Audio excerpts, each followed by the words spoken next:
Buenos días, en primer lugar. Muchísimas gracias al Sergas, a Carlos, por la invitación, por la presentación.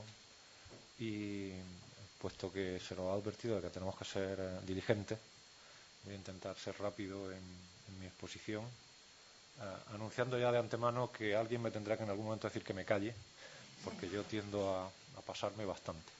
Bueno, el objetivo que me planteó Carlos cuando me invitó a asistir aquí fue pues un poco hacer una presentación oficial de la bibliometría como herramienta de trabajo, qué posibilidades tiene, en qué se está aplicando y qué excesos se pueden cometer por una, digamos, pasarse de frenada en el entusiasmo cuantitativo.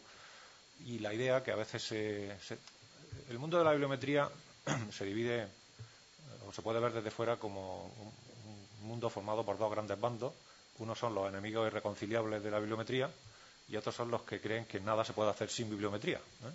Yo voy a intentar dar una visión lo más equilibrada posible, declarando desde ya que soy militante bibliométrico, porque es de lo que me ganó la vida, porque además creo honestamente que la bibliometría es muy necesaria para gestionar la política científica, pero también asisto a veces con sorpresa a ciertos excesos bibliométricos que cometen justamente quienes en principio son menos sospechosos, es decir, personas que no son especialistas en el tema, pero que como los creyentes en la verdadera fe han decidido que con bibliometría todo, ¿no? Y que nada se puede hacer sin bibliometría. Bueno, pues intentaremos también de denunciar, por así decirlo, algunos de estos excesos que se cometen con cierta frecuencia. Bueno, aunque creo que no es necesario, pero es interesante situar la discusión a partir de esta declaración. Es decir, vivimos en un tiempo en el que se aplican o se dejan de aplicar los indicadores bibliométricos sin tener demasiado claro ni por qué sí ni por qué no. Y debajo de la aplicación de estos indicadores hay toda una teoría política. Es decir, hay toda una declaración de intenciones y una forma de actuación. Y el hecho de que se apliquen o se dejen de aplicar no es algo banal o casual.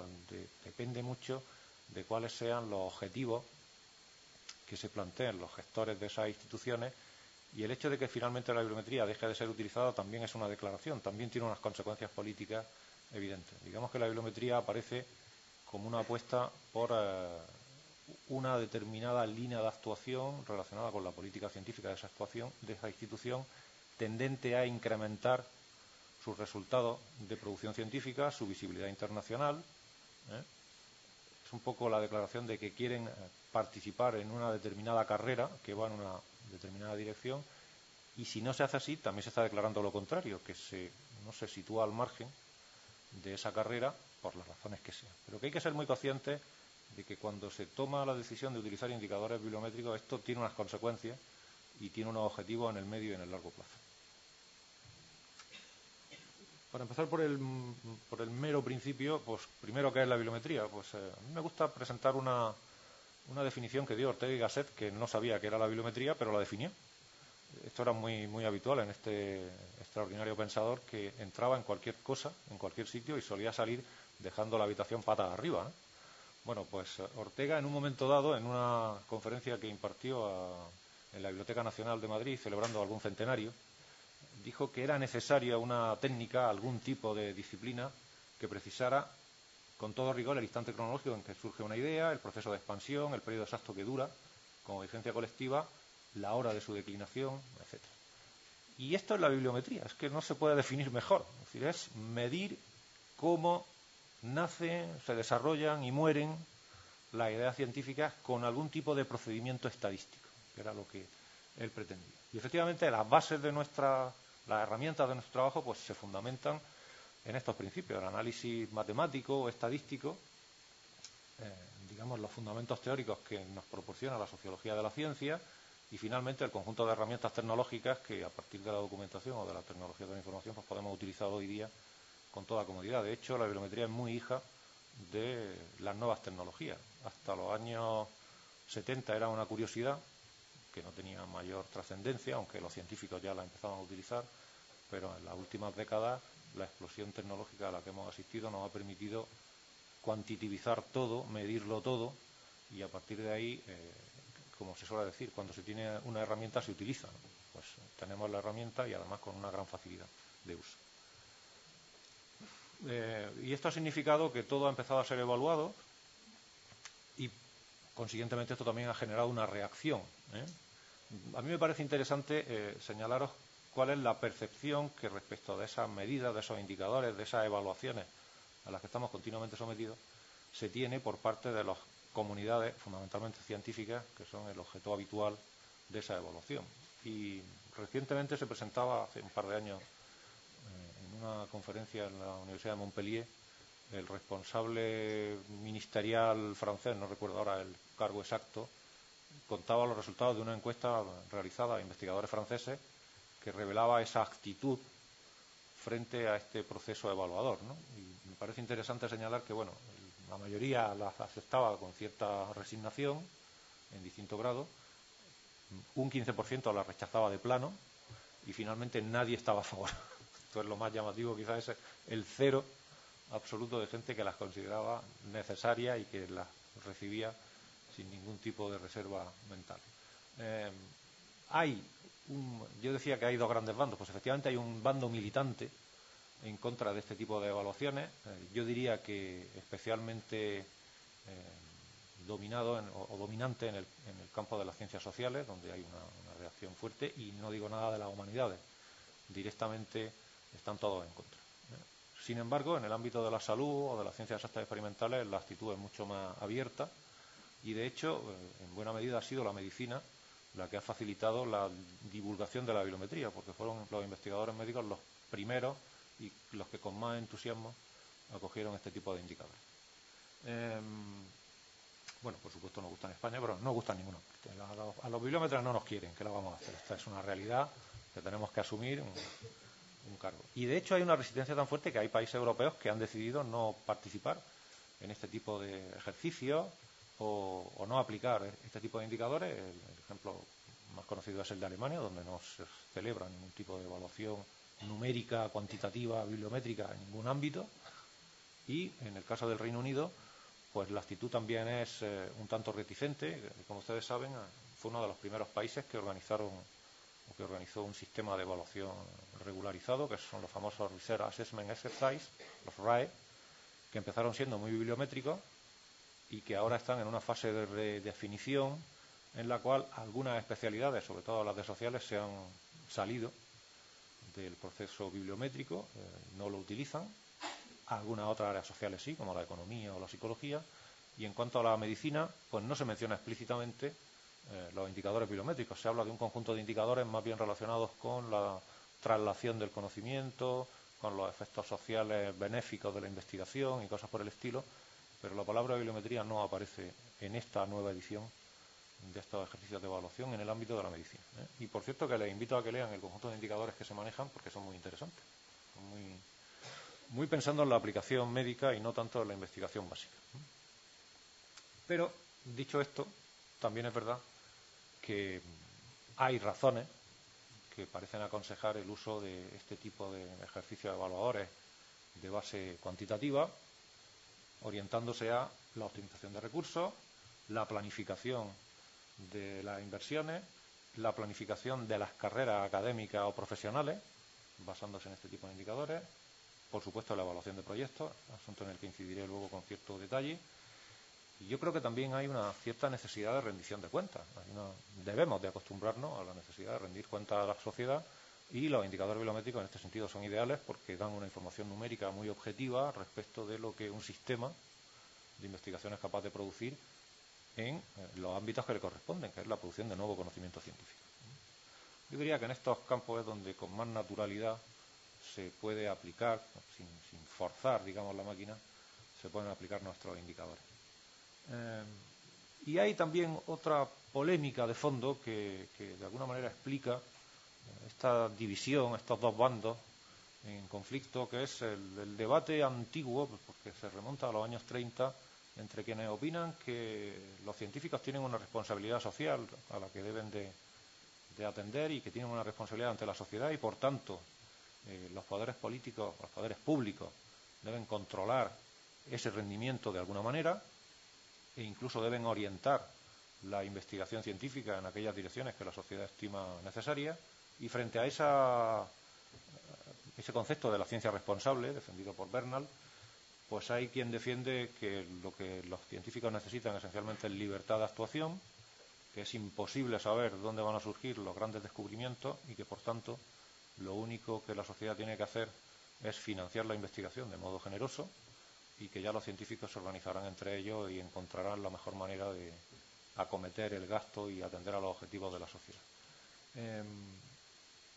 Ese debate, que era un debate teórico hasta los años 70, pasó a un plano absolutamente práctico en el momento en que empezaron los recortes económicos, la famosa crisis del petróleo de los años 70, que fue cuando por primera vez las sociedades más liberales, tipo norteamericano, que habían hasta ahora defendido la segunda postura, la libertad absoluta de los científicos, simplemente financiarlos generosamente, pues se dieron cuenta de que no había dinero para todo y, consiguiente, tenían que establecer algún tipo de política orientativa a sus científicos. De manera que hoy día vivimos en una especie de matrimonio, yo incluso me atrevería a decir un matrimonio bien avenido, entre unas directrices que surgen del entorno de la administración, de los poderes públicos, que de alguna manera determinan en qué dirección debe caminar la investigación científica, y unos científicos que, recibidas esas grandes directrices, pues se organizan de forma bastante autónoma entre ellos y son los propios científicos los que asignan los gastos y evalúan los resultados. O sea que al final hemos conseguido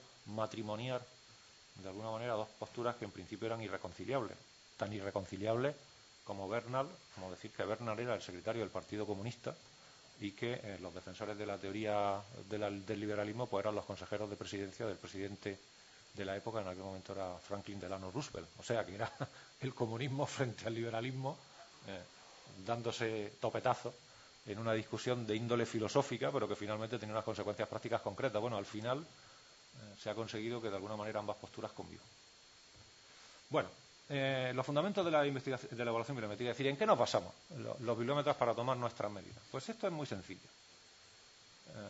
Lo más sencillo es preguntarle a los científicos, ¿qué opina el científico respecto de sus formas de evaluación? Pues lo primero es saber qué es lo que el científico valora como más importante en su labor a la hora de investigar y finalmente dar salida a sus resultados. Y de forma abrumadora, los científicos lo que valoran especialmente como resultado de su investigación es la publicación de artículos en revistas científicas. Esto está claro.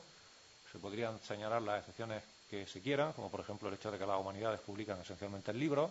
Esto también afecta al mundo del derecho. Pero en el ámbito de las ciencias, la mayor parte de las ciencias experimentales, por no decir todas, ciencias de la vida y, por supuesto, en algunos grandes campos de las ciencias sociales, como la economía o la psicología, hoy día la moneda de curso legal es el artículo científico. Y además el artículo científico publicado en una revista arbitrada, una revista con evaluación por pares, mientras que todas las demás formas de comunicación, que ahí podéis ver, en fin, congresos, libros, repositorios, etcétera, pues tienen una valoración absolutamente secundaria respecto de este otro conjunto. Incluso en el campo de las experimentales podemos señalar alguna excepción notable, pero es un porcentaje abrumador, como pueden ver, la opinión que expresan los científicos. Y en segundo lugar, ¿qué tipo de revista? Pues también se han hecho las encuestas pertinentes a científicos y es interesante porque hay como dos extremos, ¿no? A la derecha pueden ver las ciencias de la salud, precisamente, y en el extremo opuesto, en la izquierda, el arte y humanidades. Lo que los científicos de experimentales, salud en general, etcétera, opinan es que lo más importante es publicar en revistas con factor de impacto. En segundo lugar, en libros, en editoriales de reconocido prestigio, lo cual es una especie de mantra que siempre se dice, pero que es difícil concretar. Sabemos perfectamente lo que es una revista con impacto, es muy difícil explicar, mejor dicho, es fácil de explicar, pero difícil de cuantificar qué es una editorial de prestigio. Por supuesto, una editorial de prestigio es el sitio donde yo publico, ¿no? Y todas las demás son editoriales de segundo orden. Si nos olvidamos un poco de mirar nuestro propio ombligo, pues seguramente encontramos una lista de editoriales de prestigio, efectivamente, en la que están pues, los grandes grupos editoriales internacionales, tipo Elsevier o Palgrave o Springer, las grandes editoriales universitarias, Oxford, Cambridge, pero dichas las 5 o 6 primeras, se nos acabó la lista. Y, por desgracia, el mundo de las editoriales es mucho más amplio que media docena de grandes editoriales. Así que es necesario entrar en algún detalle más. Se están haciendo trabajos en esa dirección, pero es todavía un terreno poco acotado. En cambio, el de las revistas de impacto está perfectamente definido, todo el mundo sabe de lo que estamos hablando. ¿Qué ocurre en el otro extremo? Pues que se invierten los términos y lo que más se valora, pero con los problemas que acabo de señalar, es la editorial de prestigio. El resto apenas superan el aprobado, serían las celdillas marcadas en negro, y las que están en azul es que directamente están por debajo del 5, es decir, se consideraría que no es un sistema fiable evaluar a un científico a través de ese camino. De manera que contamos con un cierto acuerdo por parte de la comunidad científica respecto de qué es lo que valoran como más importante a la hora de hacer su trabajo de investigación y darle salida, y dónde quieren publicarlo, o a través de qué medios querrían que se evaluasen sus trabajos. Por tanto, decir que se puede saber con cierta finura el valor de la obra de un investigador mirando sus publicaciones o el impacto que éstas alcanzan parece un razonamiento inicialmente correcto. Otra cosa es convertir a esto en la única unidad de medida, que es donde vendrían ya estos excesos bibliométricos de los que hablaba hace un rato. Yo creo que no debe de ser la única aproximación, debe ser complementaria con otras, especialmente cuando se mira cuáles son las obligaciones a las que un investigador tiene que atender, además de a la propia investigación. Estoy pensando en un sistema hospitalario donde el médico tiene que hacer muchas más cosas que investigar, a veces tiene que hacer todas las demás cosas antes que investigar, o incluso en un sistema universitario en el que el profesor, además de ser un buen investigador, tiene que ser, y le pagan por ello, primordialmente le pagan por esto otro, ser un buen docente. Y por tanto, la docencia o el trabajo profesional en la atención al paciente no puede ser aquello que es lo que le da sentido a la institución, pero aquello por lo que no es valorado el científico, o el médico, o el profesor universitario. Esto debe de estar claro. El problema que tenemos, al menos en el caso de la universidad esto es claro, es que es mucho más fácil evaluar la investigación que evaluar la docencia. Esto es una cosa absolutamente evidente. No me atrevería a decir tanto en el caso de la actividad hospitalaria, pero desde luego en el caso de la universidad es claro. Yo he participado en distintos ejercicios evaluadores de la docencia universitaria, precisamente el último en el que estuve fue en Coruña, y la sensación que yo he sacado siempre que he participado en estas cosas ha sido de absoluto fracaso personal. Es decir, es un asunto deprimente en el que nunca llega a conclusiones claras, en el que siempre tiene indicadores contradictorios. En definitiva, sacas la impresión de que la evaluación de la docencia es mucho más compleja, siendo lo más importante, y que la evaluación de la investigación es mucho más sencilla, porque es una cosa mucho más contable, vamos a decirlo así. Bueno, vamos a hacer evaluación, por tanto hay que hacerse algunas preguntas preliminares, como dónde vamos a mirar la información que necesitamos. En esto parece evidente que las fuentes que debemos emplear pues son las que aquí aparecen enumeradas, o sea, Thomson Scientific como base de datos que publica o produce la base de datos de la Web of Science y todas sus herramientas complementarias, los JCR, los Essential Science Indicator, etcétera. O podemos elegir Scopus, o podemos elegir Google Scholar. Hombre, en un mundo feliz, por cierto, España es un mundo feliz en este sentido, podemos elegir todo al mismo tiempo, pero en medio de la carestía en la que vivimos, probablemente alguien se dará cuenta de que tenemos aparcados 2 Mercedes en el mismo garaje, y que los Mercedes son caros de mantener, y alguien dirá, oye, tendremos que elegir, ¿no?, en algún momento. Esta es la solución que han ido adoptando distintos países, que han optado por una fuente o por la otra, pero en España todavía, no sé si por suerte o por desgracia, no hemos tomado esa decisión. En cualquier caso, no hablo de Google Scholar porque de momento es gratis, así que, en fin, siempre va a estar ahí, ¿no?, hasta que los de Google decidan que no esté ahí. Pero bueno, de momento, por lo que hay que pagar es por las 2 primeras bases de datos. Ambas producen indicadores bibliométricos, porque fundamentalmente miden el output científico y el impacto científico, ambas cosas que serían las herramientas primordiales para nuestro trabajo. Por tanto, sobre esta base tendríamos que además contestar a las siguientes preguntas. ¿Qué queremos? ¿Queremos un control exhaustivo de toda la producción científica o queremos más bien selectividad? Digo esto porque Thomson aparece como la base más selectiva y Scopus aparece como la base más exhaustiva, en cuanto que en tamaño o número de revistas o número de fuentes recogidas, Scopus es casi un tercio más grande que Thomson.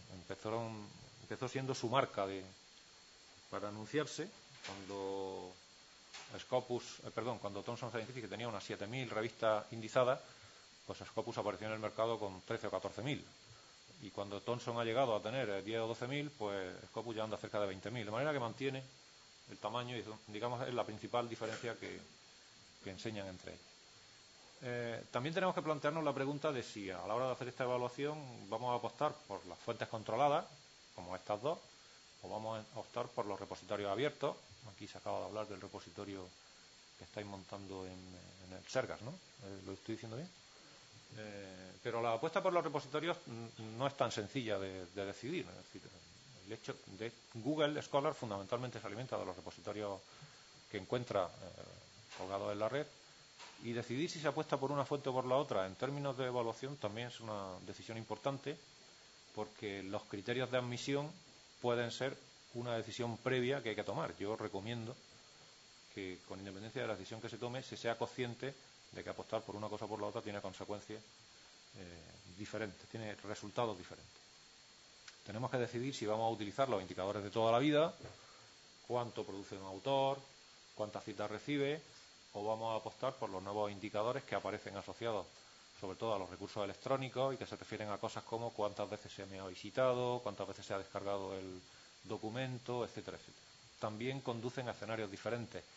Rara vez, aunque parezca sorprendente, coinciden los resultados de unos indicadores con los de otros. Sucede, pero no sucede tanto como a priori podría pensarse, que el investigador más productivo o el más citado o el que tiene más impacto va a ser al mismo tiempo el más descargado. No siempre sucede. Digamos que responden a realidades diferentes. Tenemos que decidir, como ven, el número de preguntas es bastante largo, pero son decisiones que hay que tomar con carácter previo. Si vamos a adaptar nuestra actuación a una política que, digamos, subraye los perfiles propios de la institución a la que le preparamos esa información, o vamos a elegir los estándares internacionales. Esto tiene mucho que ver con, sobre todo, estas carreras o ligas internacionales que ahora abundan, que son los famosos rankings. Y si uno apuesta porque su institución va a militar en algún tipo de ranking, pues tiene que aceptar los estándares internacionales sí o sí. Si decide que va a tener un perfil más diferenciado atendiendo a un mercado local a lo mejor, y en el caso del hospital esto podría tener mucho sentido, pues hay que definir una estrategia de diferenciación, lo cual llevará a unos indicadores seguramente diferentes a los que se utilizan en el primer caso. Indicadores simples o complejos, yo aquí mi apuesta es clara, indicadores simples siempre. ¿Y por qué? Pues porque quienes van a leer esos indicadores probablemente no son especialistas en bibliometría. Ergo, tienen que ser inteligibles, sencillos de explicar. Si uno encuentra dificultades para explicar un indicador a quien lo tiene que utilizar, el indicador no funciona. A veces simplificamos en exceso, pero como política general, claridad y transparencia en la lectura de los indicadores. Que no haya que hacer un máster de 300 horas para entender el indicador. Y indicadores absolutos o relativos, siempre relativos. Luego volveremos sobre ese asunto. Un ejemplo de esto de la selectividad y la exhaustividad, porque a veces se producen discusiones, especialmente por parte de quienes nos quieren vender el producto, sean los de Thomson o sean los de Scopus, y el otro día, para una charla que preparaba, me tomé yo la molestia de comprobar una idea, una impresión que yo tenía desde hacía tiempo y le quise dar forma, ¿no? Tomamos los datos de la psicología y encontrábamos que en la base de datos de Thomson Scientific hay unas 500 revistas aproximadamente de psicología, frente al clásico 40% más de Scopus, que son casi 900, también de los mismos ámbitos. A veces no es fácil casar las especialidades unas con otras, porque a lo que unos llaman psicología, otros terminan llamándole psiquiatría, y los límites a veces no son tan claros como pudiera parecer. Pero bueno, la diferencia final entre estos dos grupos estaba en torno a las 300, es decir, casi un 50% más de revistas en Scopus. Visto esto, la decisión debería de ser clara. Hombre, pues si tengo 30% más de revistas o 50% más de revistas, compro Scopus y total. Pues no está tan claro el asunto. Resulta que las 300 revistas de más que aporta Scopus aportan menos de un 10% más de impacto, vamos a decirlo así. Es decir, el total de citas que uno consigue, de trabajos citados y utilizados consiguientemente por la comunidad, cuando se miran en esas 200 revistas, es inferior al 10%. Es más, 60 de esas revistas indizadas en Scopus tenían 0 citas. Y sumando las 60 siguientes, se añadían otros 4.000 artículos con menos de 9 citas promedio por revista, no por artículo, por revista. Lo que significaba que estamos manejando una ingente cantidad de información adicional al científico, le estamos dando una cantidad enorme de información adicional, pero de hecho una información que parece ser que tiene muy poco interés por el número de citas que recibe. Y yo creo que es interesante, y es muy interesante desde el punto de vista de la biblioteca, tener claro que lo que es un problema para el científico de hoy no es la cantidad de información que necesita, sino el tiempo del que dispone para leerla. Y que abrumarle con muchísimas más revistas, con muchísimos más artículos que al final tienen muy poco impacto, puede ser, a priori parece bueno, y yo creo que pensándolo más despacio no está tan claro. Lo cual no significa que yo apueste por Scopus. Lo que digo es que no siempre el exceso, la cantidad adicional de información es una ventaja clara. Puede ser a veces hasta un inconveniente. Hay que tomar este tipo de decisiones pensando más en si la información que conseguimos adicionalmente es buena o no. Y en este sentido hay áreas científicas donde efectivamente Scopus es superior a Thomson, pero hay otras donde no está esto tan claro. Bien. La bibliometría, en definitiva, ¿qué nos aporta para evaluar la investigación que sea interesante? Pues en general nos dice sobre todo quién, cuándo, dónde, con qué resultado se está publicando, qué investigadores son los más activos, cuáles son los más citados, en fin, las típicas descriptivas clásicas que a mí me parece que son imprescindibles para cualquier gestor científico, sobre todo el que tiene que tomar decisiones. En general, la bibliometría en los últimos años ha demostrado también algunas cosas que pueden ser también interesantes para considerar, como por ejemplo que en general la financiación se relaciona con el impacto, es decir, a más financiación en los proyectos científicos, más resultados científicos se obtiene. No solo se produce más, que en fin, esto casi parece obvio, sino que además los trabajos que se publican suelen tener mayor difusión e impacto internacional, reciben más citas, tienen por tanto mayor éxito científico, pero no es tan sencillo como pongo 100 más, gano 100 más en resultados, sino que la relación no es lineal, de hecho es decreciente.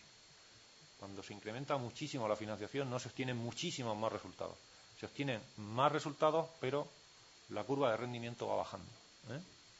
De manera que la teoría optimista y sencilla de mucha más financiación generará muchos más resultados no es tan sencilla, no es la cosa tan lineal. En segundo lugar, sabemos también que la oportunidad de ser financiado desde el punto de vista científico es mayor si el solicitante tiene un buen currículum científico. Esto me parece una cosa obvia también, como la anterior, pero tampoco estaba tan claro. Y de hecho, no correlaciona tanto como a priori uno podría pensar. De los mejores expedientes, los mejores currículas de los investigadores principales de los proyectos van a ser invariablemente los que reciban más financiación. No siempre sucede y no siempre correlacionan linealmente las puntuaciones que otorgan los evaluadores a los mejores currículums desde el punto de vista del proyecto. Los proyectos pueden ser no tan bien valorados como haría pensar el currículum del solicitante, pero sí que hay una correlación general entre una cosa y otra. ¿Y cuáles son los indicadores que mejor correlacionan con el éxito en la petición de proyectos y en el éxito al final en la obtención de recursos? Pues el publicar mucho, cosa que parece un poco obvia, pero a mí me gustaría que no fuera tan obvia, porque publicar mucho no es el secreto, pero afortunadamente lo que sí correlaciona muy bien y lo que mejor correlaciona de todo es publicar en las mejores revistas, lo que se llaman aquí los 1Q, los primeros cuartiles de las especialidades. Es decir, tenemos que difundir la idea, no porque hagamos política con ella, sino porque es una evidencia sobrevenida de los hechos, que quienes más oportunidades tienen de obtener financiación para su investigación son aquellos investigadores que publican en las revistas del primer cuartil. Y este indicador correlaciona mejor a efectos de resultado incluso que la calidad de los proyectos que se presenten. Es decir, el evaluador tiende a confiar mucho en los currícula de los solicitantes, incluso más que en la calidad del proyecto solicitado. No debería de suceder, pero es lo que sucede. Quiero decir, no debería de suceder. a priori, lo que un investigador, un evaluador debería de mirar antes que cualquier otra cosa es la calidad del proyecto. Y lo hacen. Pero parece que se fían más de la calidad del solicitante, llamando calidad a su currículum anterior. Bueno, ¿para qué se utiliza la bibliometría? Bueno, muchas de las cosas que voy a decir ahora ya las he adelantado. Para valorar proyectos, para valorar carreras profesionales, personales o institucionales y para hacer ranking. De esto último no voy a hablar ahora, porque no es el caso, pero suele ser un tema que da para mucha broma, para mucha risa, alguna que otra depresión, ¿verdad? En fin, por ceñirnos a nuestro tema concreto, la evaluación de proyectos es, en el caso español, fundamentalmente quien la realiza es el Fondo de Investigaciones Sanitarias, y me pareció interesante hacer algunas advertencias o dar alguna información sobre cómo este Fondo de Investigaciones Sanitarias actúa a efectos de valoración. O dicho de otra manera, ¿cómo utiliza la bibliometría el Fondo de Investigaciones Sanitarias? Y tengo que decir que lo hace exactamente igual que lo hace la ANEP, que es la otra agencia financiadora de la investigación española. Es decir, el dinero que recibe la investigación sanitaria en España proviene mayoritariamente del FIS, pero en alguna medida también, sobre todo cuando se trata de investigación básica, proviene también de no de la ANEP, pero sí son evaluados los proyectos por la ANEP y finalmente financiados o bien por el Instituto Carlos III o bien por lo que se llama el Plan Nacional. Bueno, decir en primer lugar cuál es el procedimiento que se sigue. En fin, muchos lo sabréis, pero por situar el problema y ver dónde interviene la bibliometría, pues primero se presenta el proyecto. El proyecto es, como siempre sucede, evaluado por 2 expertos, a veces por más si los informes son muy discrepantes, pero bueno, por término medio es evaluado por 2 personas. Estos expertos son independientes entre sí, no ven los resultados o las opiniones del otro. Hay algo que se hace en el FIS y que no se hace en ANEP, que es esto de la síntesis, un evaluador, un sintetizador independiente de los anteriores que casa. Esto en el caso de la ANEP lo hacen los coordinadores de grupo, pero no de una manera tan sistemática como en el FIS. Luego se hace una valoración independiente también. Los distintos evaluadores no se ven entre ellos. Se intenta que estén totalmente separados. Luego hay un conjunto de panelistas que evalúa también la oportunidad, las necesidades estratégicas. Esto que yo decía hace un rato de los políticos marcan directrices. Bueno, pues hay unas directrices generales de investigación marcadas por la Administración, evidentemente por expertos, no por un político cualquiera que se meta a aprendiz de brujo, sino por un conjunto de especialistas que tienen visión de los problemas sanitarios nacionales y casan las propuestas de investigación con esas estrategias, y finalmente hay un informe final conjunto que se hace también de forma comisionada. Lo que hace la ANEP es parecido, es algo más sencillo, pero es parecido. Bueno, el resultado es que al final el proyecto recibe una calificación excelente, cuyo caso va a ser financiado sí o sí, y a partir de ella va a ser financiado sí o no, dependiendo de prioridades, calidad de la propuesta, oportunidad, coste, en fin, ya ahí empiezan a entrar otras variables que harán que algunos buenos sean, sin embargo, rechazados finalmente y algunos a lo mejor no tan buenos sí que lo sean por otras cuestiones. Tengo que decir que, por ejemplo, y creo que el escenario es ideal para hacerlo, la consideración del género se tiene en cuenta. Es decir, hay una pregunta específica que se hace sobre si la perspectiva de género o el hecho de que los investigadores principales sean mujeres favorece la consecución del proyecto. A mí es una pregunta que me resulta difícil contestar cuando he tenido que contestarla, pero el caso es que está ahí, y que está tanto en el FIS como en la ANEP.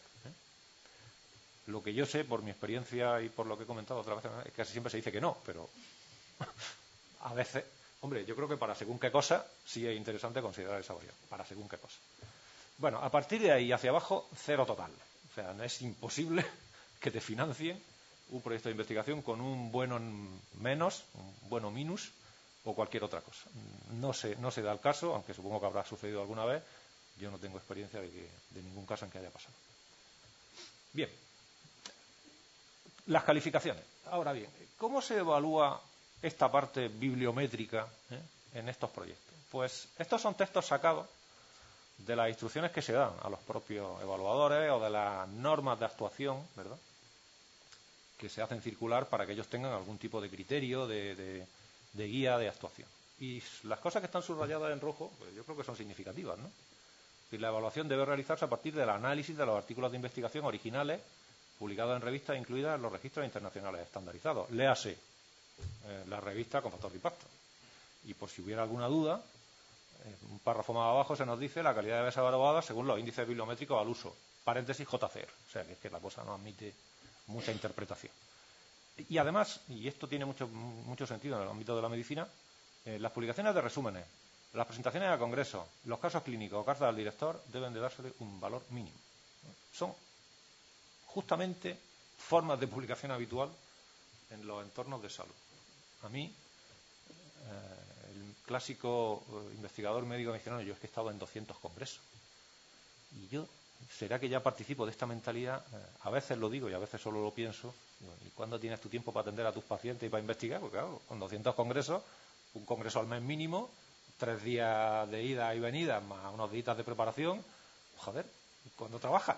Dicho sea un poco informalmente. Yo creo que este tipo de declaraciones espero que tengan como consecuencia rebajar un poco el entusiasmo viajero de nuestros investigadores. No me refiero específicamente a los médicos, el entusiasmo viajero, el turismo académico, como yo le suelo llamar, es una cosa habitual, en la universidad también, y el hecho es que tiene pocos resultados. Es decir, los resultados que un congreso tiene, o debe de tener, son esencialmente 3. 1, cuento una idea que será valorada por la comunidad a la que me dirijo, y si es interesante, pues seguramente recibiré un buen feedback que me permitirá hacer un buen artículo científico. Conozco gente con los que me interesa contactar para establecer redes, etcétera, y, en fin, me aclaro un poco la mente mientras medito sobre la vida y el destino en algún sitio bonito y agradable en el que estoy.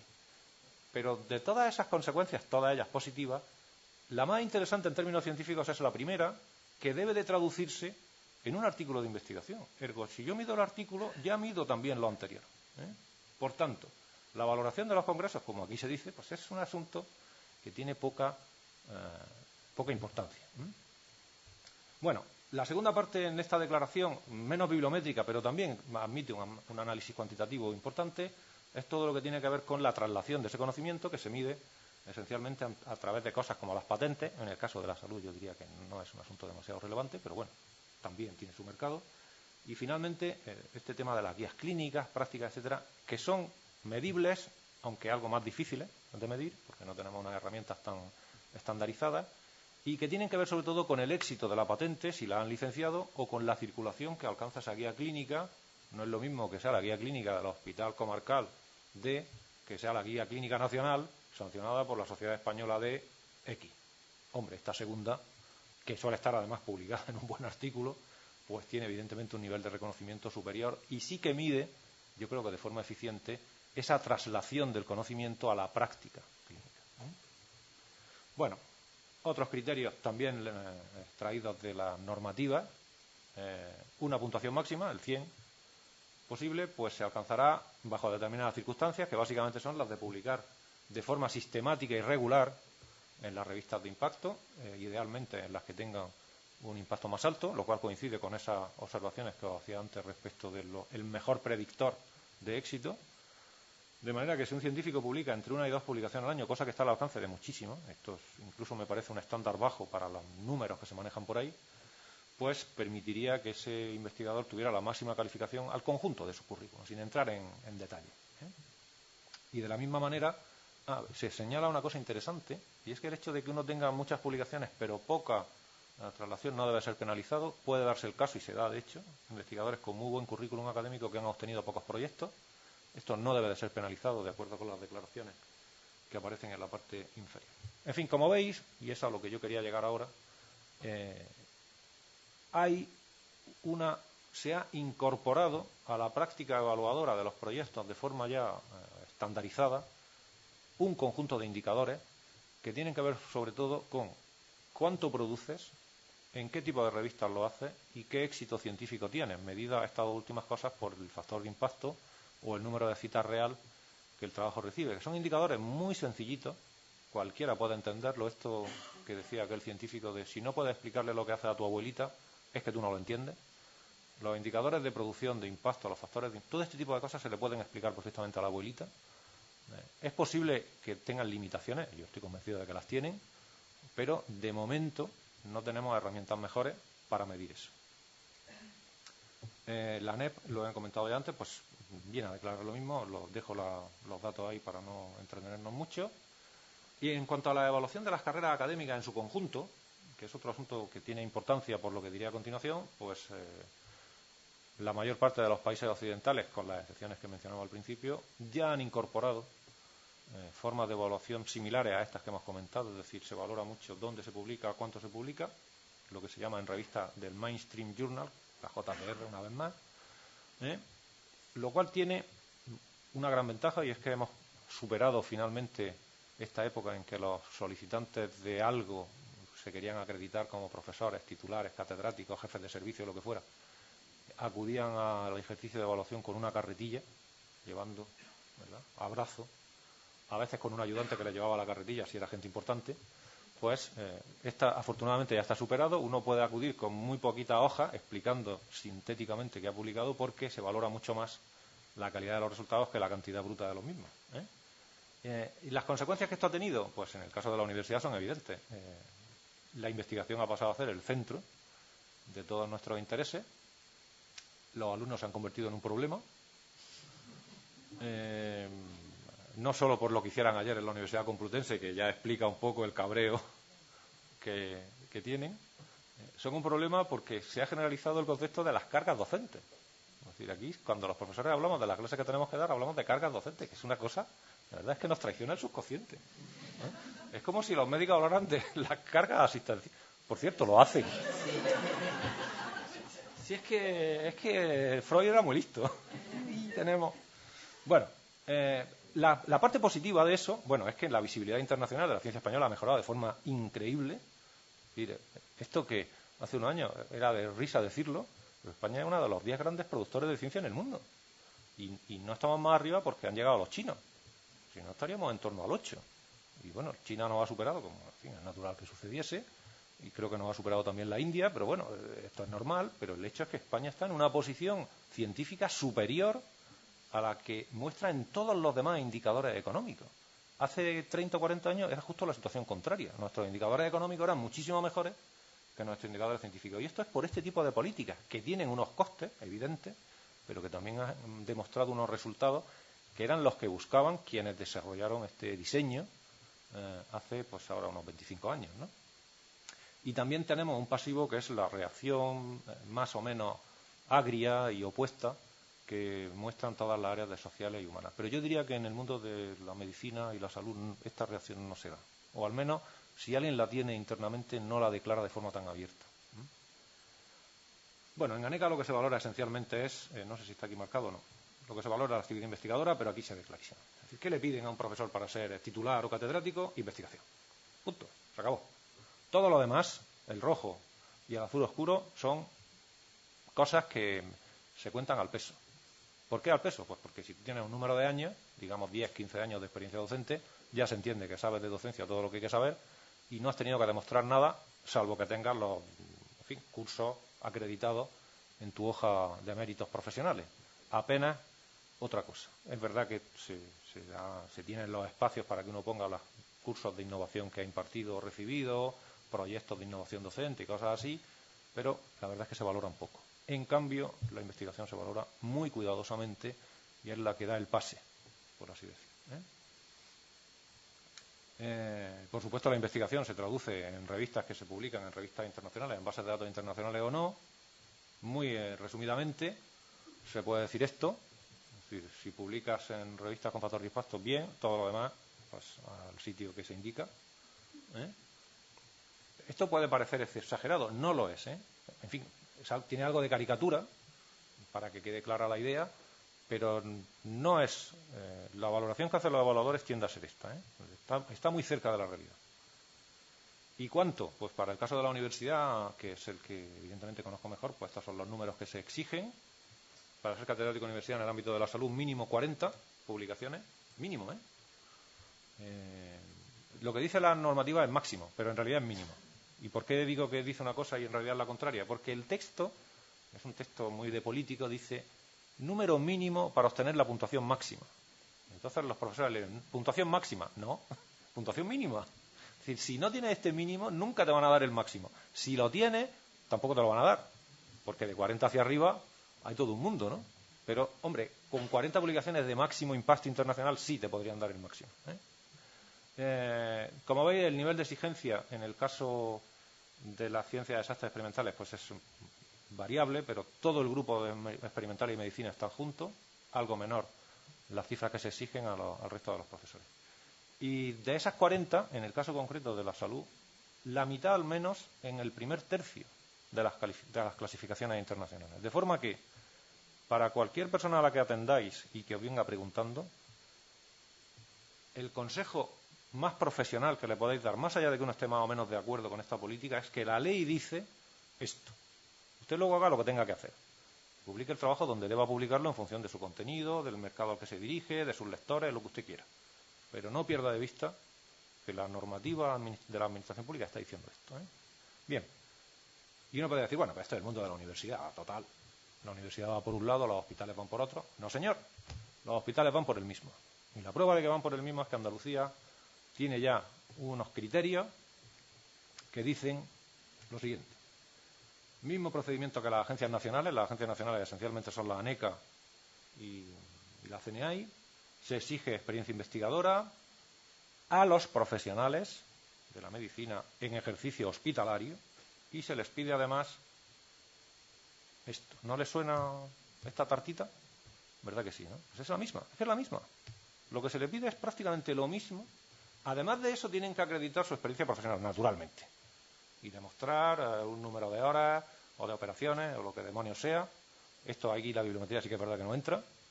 Pero en lo que se refiere a la investigación, lo que se les está diciendo es lo mismo que se le está diciendo a un profesor de universidad. Este es el caso andaluz.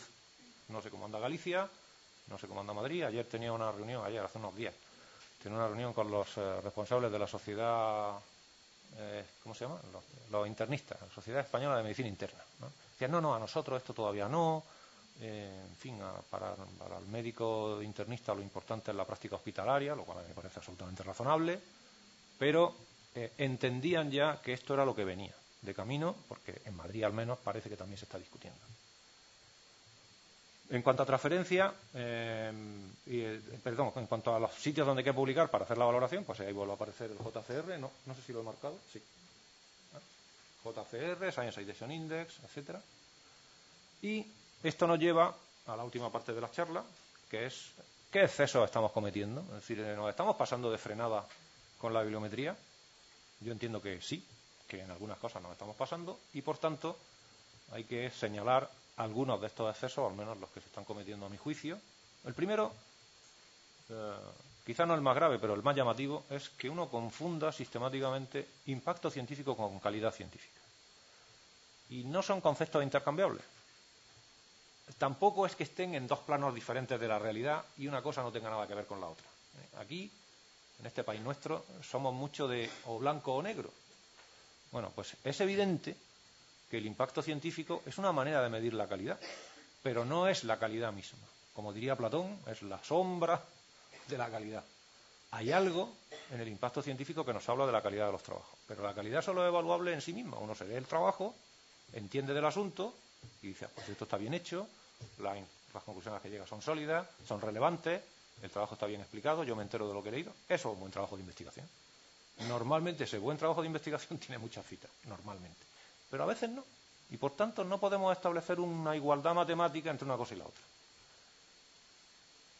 Evidentemente la medida habitual para este impacto científico es el factor de impacto, y con el factor de impacto, a pesar de su simplicidad, casi infantil, pues también se cometen errores. El primero es pensar que el factor de impacto de una revista representa al artículo que se ha publicado en la revista. No, señor, no lo hace, todos lo sabéis. Representa la calidad promedio, el impacto promedio del conjunto de los artículos que, por otro lado, se ajustan a una ley estadística distinta a la normalidad, que es el famoso principio de Pareto según el cual alrededor del 80% de las citas, por ejemplo, en este caso serían las citas, pues se concentran en el 20% de los trabajos.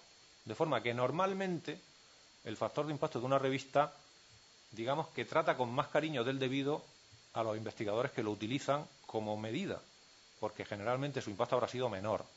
En el 80% de los casos el impacto habrá sido menor que el impacto real de su trabajo. Y a otro 20% lo trata peor de lo que se merecen porque su impacto ha sido muchísimo mayor.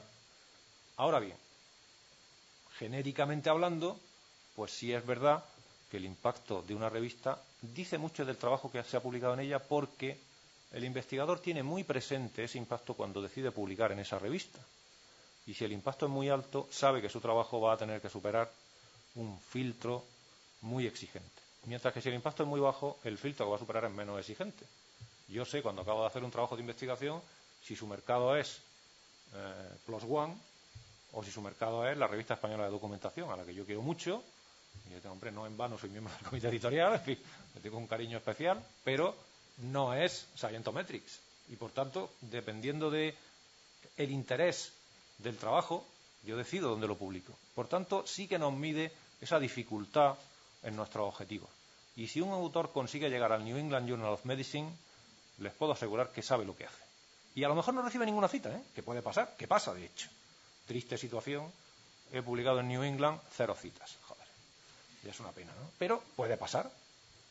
Yo no dudaría en cualquier caso, y a pesar de las 0 citas, de que este señor ha hecho los deberes. Que es lo que sí que realmente mide el factor de impacto.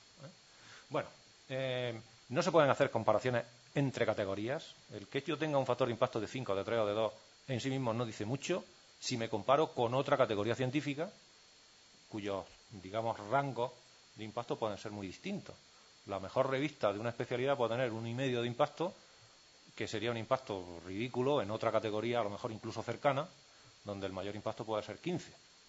Bueno, pues el 15 de una y el 1,5 de otra son los dos máximos posibles. De forma que hay que hacer siempre comparaciones, lo decía hace un rato, relativizadas a la categoría. Y esto tiene que ver con el impacto, con la productividad. Los inmunólogos producen, como quien escribe, producen como churros. ¿Por qué? Pues es su medio. Un inmunólogo estándar produce 80 trabajos de investigación en un periodo de tiempo relativamente breve. Hay áreas científicas donde el mejor del mundo no produce 80 trabajos científicos. ¿Por qué? Pues porque los ritmos de producción son más lentos por la razón que sea. Por tanto, todas estas cosas hay que tenerlas presentes, hay que conocer los hábitos de citación, cómo envejecen las disciplinas, cómo dejan de ser citadas, y por supuesto no se debe de hacer algo que se ha hecho históricamente en los hospitales, que es esto de sumar factores de impacto. El factor de impacto del hospital es 452. Eso no es nada. Es que no significa nada. Es un error, porque lo único que mide es el tamaño. Y claro, evidentemente La Paz va a tener siempre un factor de impacto acumulado enorme, muchísimo mayor que un hospital que a lo mejor es mejor en términos de eficacia, pero mucho más pequeño. Esta suma lineal de cosas que no tienen nada que ver, pues es el clásico ejemplo de sumar peras, manzanas y... Bien. Otros problemas. Estos ya son problemas de actuación, no son problemas de medida. Una tentación, que es la de adaptar nuestras líneas de investigación a aquello que demandan las revistas científicas, digamos que ponerse a favor del viento. Esto a los investigadores les molesta mucho, lo consideran una cosa incluso éticamente reprobable. Yo no lo tengo tan claro, creo que es un asunto que hay que pensar. No tengo tan claro que el juicio tenga que ser necesariamente negativo, porque es natural que si la administración pública impone unas determinadas directrices, no lo hace de forma gratuita. Oiga, usted, aquí hay que investigar el envejecimiento de la población. ¿Por qué? A mí se me ha costado las narices. Ahora, esta mañana me he levantado y he decidido que tengo ese problema. No. Si usted, el sistema público le está diciendo nos interesa mucho el envejecimiento de la población y queremos que se investigue sobre eso, es natural que un médico diga, oye, si yo puedo hacer esto, pues reacomodo mis líneas porque aquí sé que hay una necesidad a la que debo atender. Considerar que esto es una especie de abjuración de los principios éticos para adaptarse a las necesidades del mercado, pues yo creo que es una interpretación un poco forzada del asunto.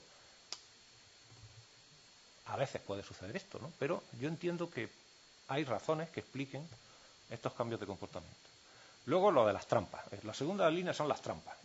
La autocitación, el citar los trabajos en el periodo que valora el factor de impacto para que la revista suba. La razón por la que me reunía la semana pasada con los de estos de la Sociedad Española de Medicina Interna es que su revista la han echado del Journal Citation Report, a la revista clínica española, ¿no? ¿Por qué? Demasiadas autocitas.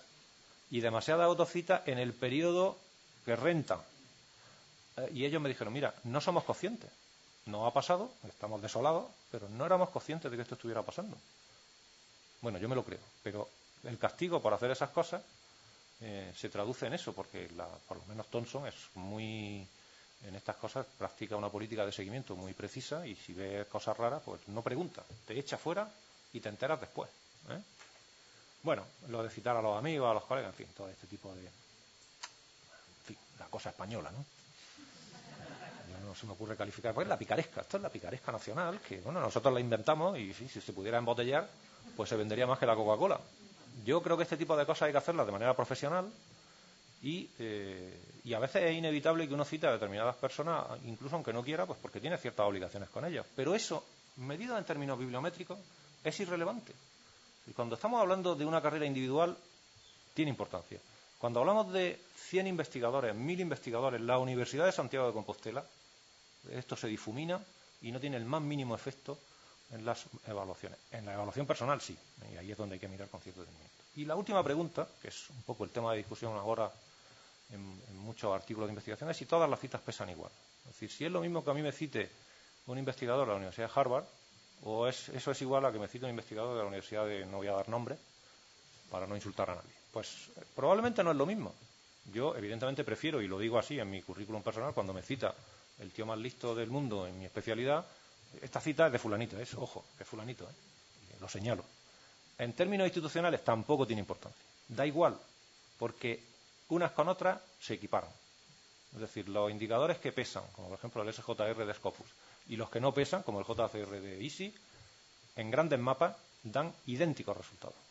La valoración, los resultados terminan señalando valoraciones muy similares. De manera que el peso de las citas tiene que ver, una vez más, con las carreras individuales, que es donde es interesante considerar esa variable.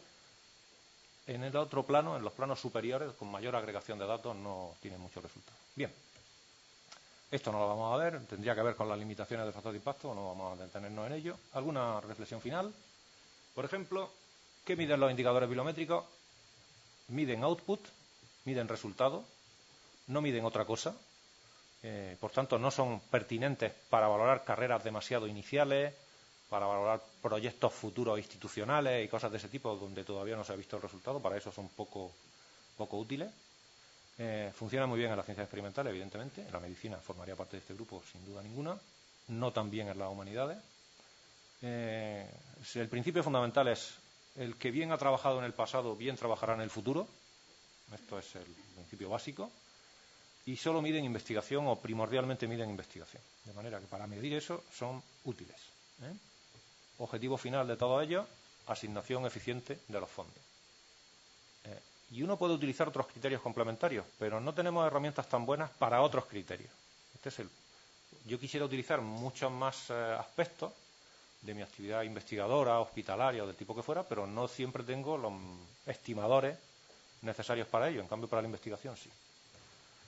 Bueno, funcionan muy bien en el plano nacional porque hay políticas nacionales detrás de eso. De manera que están muy enfocados a la realidad. Es decir, España mide a sus investigadores en todos los niveles con unas herramientas que están muy pensadas para la realidad española, lo cual está bien, pero al mismo tiempo tienen un alto nivel de homologación internacional.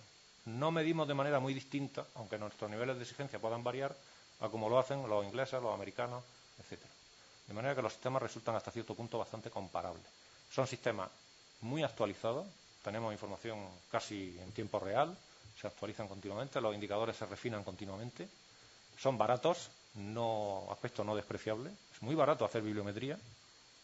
Para empezar, las bases de datos las paga el Ministerio en Madrid. Luego, a efectos prácticos nuestros, son gratis. Es una información. A la FECIL le cuesta una suma de millones de euros importante, pero a nosotros como investigadores o como usuarios o como evaluadores, gratis total. Son muy transparentes, debajo de cada uno de ellos hay una fórmula, y la fórmula es reproducible.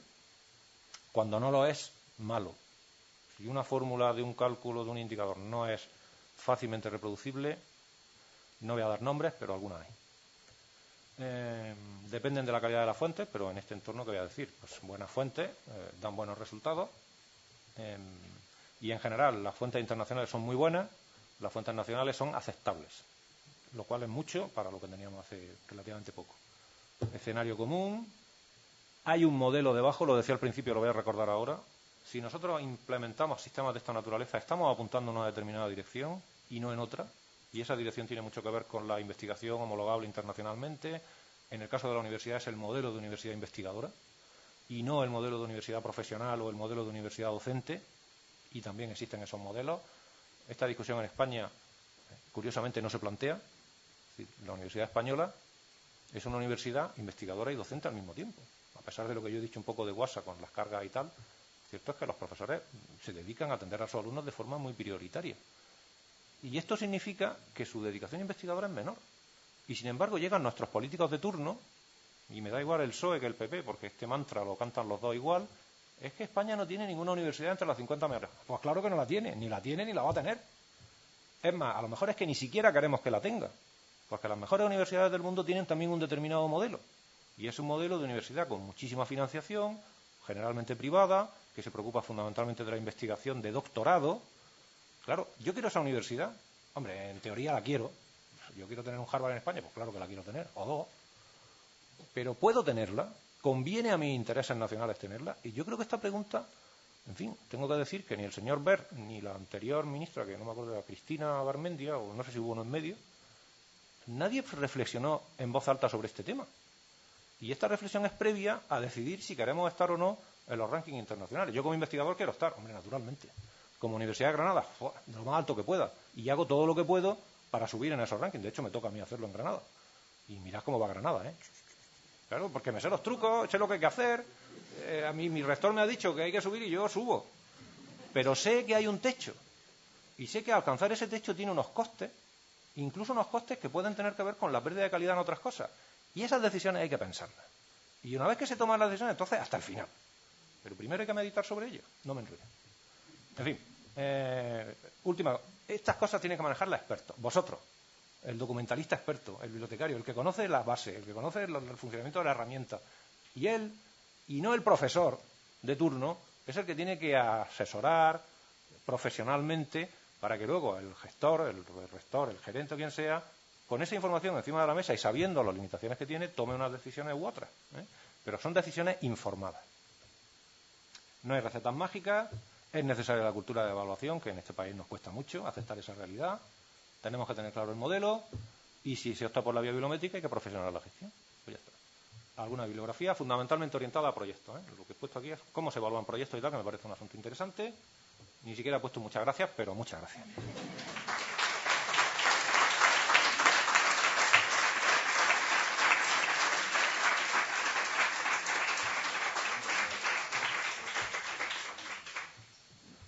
No sé si hay alguna pregunta o algo. Claro. ¿Sí? No sé si alguien tiene alguna pregunta que hacer. Sí.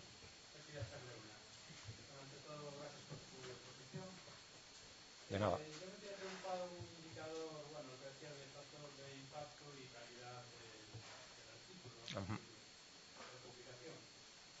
Y yo quiero saber tu opinión por el puesto que ocupa y por tu... Está trabajando mucho en el tema de investigación. Quería saber si, bueno, las revistas se miden por... Hay un indicador que es la evidencia, ¿no? Sí. Hay escalas variadas que miden pues, el grado de evidencia y el tipo de estudio, la metodología, la calidad del estudio. ¿Qué en el futuro se podría incorporar ese indicador para medir también? Sí, yo creo.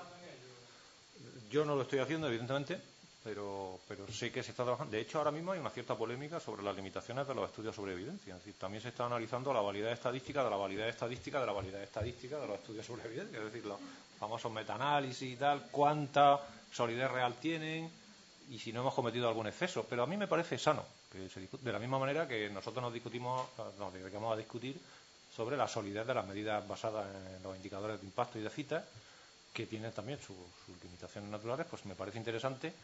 Y yo creo que hoy día, no en el campo de la evaluación de las carreras profesionales, pero yo creo que sí en el campo de la práctica profesional, los médicos miran muy mucho si los estudios que leen tienen qué nivel de fiabilidad estadística. Y lo que yo he leído últimamente, quizá era excesivo, pero algún investigador lo afirmaba, el 95% de los estudios que se publican en medicina no tienen ninguna validez estadística.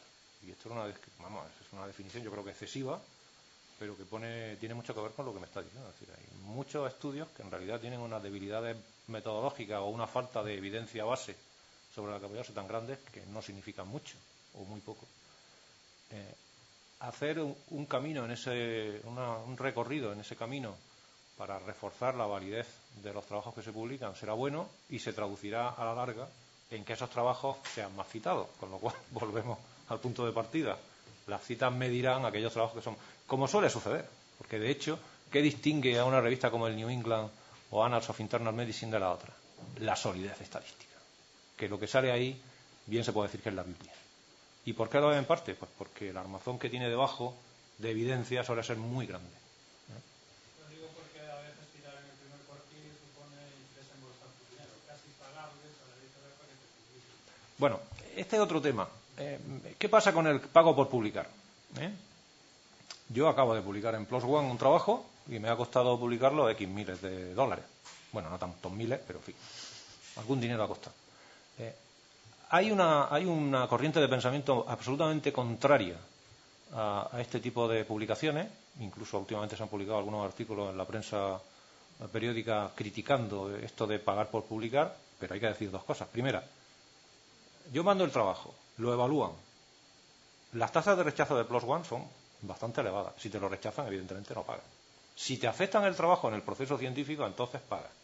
Y esta práctica, que es relativamente nueva, hay ámbitos científicos donde es vieja como el hilo negro. De siempre se ha pagado por publicar y se considera algo normal. Lo que sucede es que ahora se ha extendido el modelo a ámbitos del conocimiento donde antes no se practicaba, y esto es natural que produzca un cierto rechazo por comunidades que no estamos acostumbradas. Y dicho todo esto, a mí la idea no me gusta. Dicho esto, no me gusta. Lo he hecho una vez, en parte por hacer el experimento, pero hay algo ahí que no me suena bien. Pero al final, también hay que añadir otra cosa, al final alguien paga. Usted no paga por publicar, pero paga la suscripción. Que no paga la suscripción porque es electrónica, no sé qué.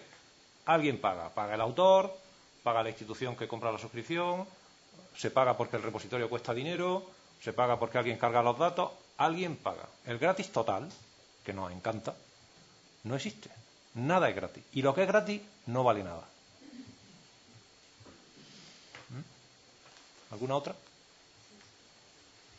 gustaría saber si ves alguna perspectiva de pasar a las evaluaciones más individualizadas. Me refiero, en vez del factor de impacto, el número de citas... Sí. No he comentado que hay multitud de indicadores ya hechos a nivel individual. El principal entre ellos, el más popular ahora, es el famoso índice H, que mide la carrera profesional, que tampoco es el índice perfecto. ¿Por qué no lo es? Pues porque un investigador, para tener un buen índice H, necesita un periodo de vida largo, de forma que es muy bueno para decidir quién va a ser catedrático. Es muy bueno para decidir quién va a ser el nuevo premio del Príncipe de Asturias. Vale, pues los príncipes de Asturias en investigación tienen todo un índice H impresionante. Ahora, es que yo tengo que decidir entre dos becarios. Y los dos son unos tíos estupendos, tienen un buen currículum, unas muy buenas notas, no sé cuánto. Los dos han publicado 2 trabajitos, o 3 o 4, pero 3 o 4. ¿Qué índice H tiene? Uno tiene un índice H de 1 y otro tiene un índice H de 2. ¿El que tiene el 2 es el doble de bueno del que tiene 1?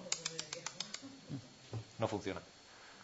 Por tanto, cuanto más indicadores mejor, y que a ser posible midan cosas diferentes. Y yo creo que el factor de impacto es muy complementario del índice H, precisamente. Y me parece que entre los dos se saca una información más rica que utilizando uno solo o el otro solo. Y no se pisan los pies entre ellos.